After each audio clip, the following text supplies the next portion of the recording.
안녕하십니까. 청주회를 척결하는 시민 모임에서 오늘은 망월동에 남는 시신, 동작동에 모자르는 시신, 그게 바로 북한군, 이런 주제로 말씀을 드리기로 하겠습니다. 5.18 때 북한군이 직접 한국군 장성들에 의해서 한국군으로 편제가 돼가지고 한국군 군복을 입고 한국 계엄군을 공격한 사례, 그 사례에서 바로 북한군 시신이 발견되었다는 그 내용을 좀 더 명확하게 하기 위해서 현재 망월동의 무연고 시신에 대한 분석 내용과 동작동의 부족한 시신에 대한 분석을 비교를 해드리기로 하겠습니다. 그러니까 망월동에는 여태까지 12구의 미확인 시신이 있었다, 이런 발표를 계속했었는데 정확하게는 11구라고 합니다. 그것은 5.18 단체들에 의해서 다 해명이 됐습니다. 11구의 미확인 시신 중에서는 6구는 유전자 감식을 통해서 가족들에게 인계가 되었다고 합니다. 그러니까 5구는 아직 무연고 시신으로 남아있는, 그 중에 3구는 나이와 사망 장소, 사망 날짜 이런 게 특정이 되었다고 합니다. 단지 사진이 없다고 합니다. 그래서 5.18을 주동했던 측에서는 이 세신도 북한군과는 관련이 없다, 이렇게 딱 부러지게 얘기를 합니다. 그러면 2구가 남는데 바로 이 2구에 대해서는 이런 방문을 하지 않습니다. 그러면은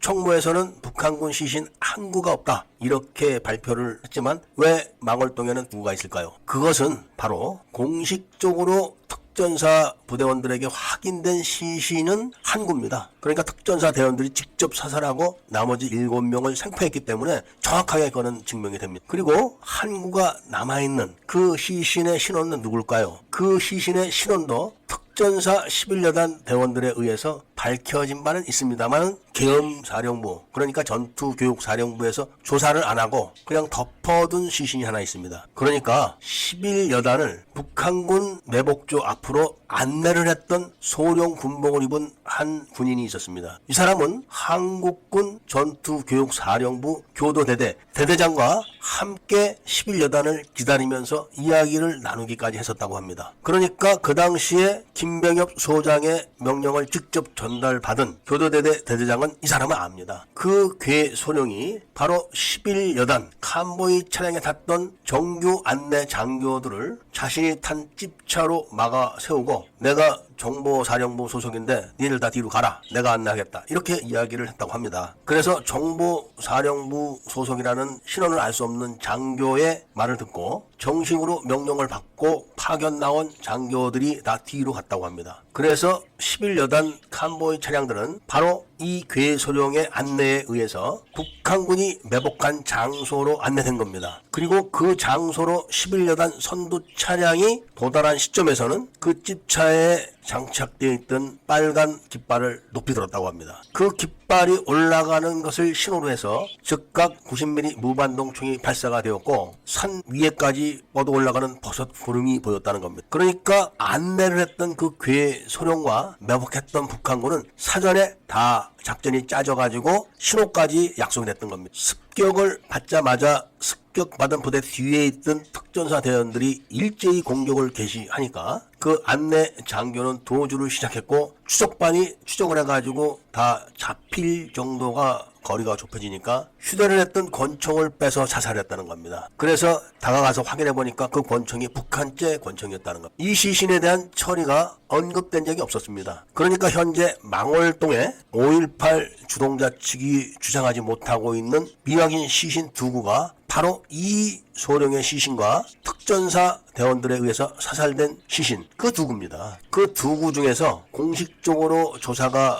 되고 특전사에 의해서 확인된 교도대대 병사로 위장했던 시신은 동작동에 못 간 겁니다. 그리고 괴소령의 시신은 유야 무야 어영부영 하면서 망월동에 같이 묻어버린 거죠. 그렇기 때문에 북한에서 대표단이 남한을 방문했을 때 통상적으로 국립묘지인 동작동을 가야 함에도 불구하고 망월동에 가서 참배한 겁니다. 그 2명을 위해서 한 겁니다. 그러니까 특전사 추적팀에 의해서 체포 직전에 권총을 빼서 자살한 괴소령, 이 사람도 조사를 해야 됩니다. 전투교육사령부 헌병대는 북한군을 위한 헌병대였고 특전사 병력에 의해서 체포된 북한군들을 전투교육사령부 헌병대에서 다 감별을 해가지고 이을설 소장이 광주도청을 점령한 다음에 학생수습위원회를 구성을 하고 바로 접촉을 해오자 그 중에서 감별된 일부를 먼저 석방을 했고 이을설이 2차로 시민수습위원회 구성을 마치자 바로 나머지를 석방을 했고 그런 수습위원회를 만들기 이전에 중대한 신분을 가진 북한군들은 일부러 상처를 내가지고 통합병원으로 보내놨던 겁니다. 그러니까 통합병원에 보내진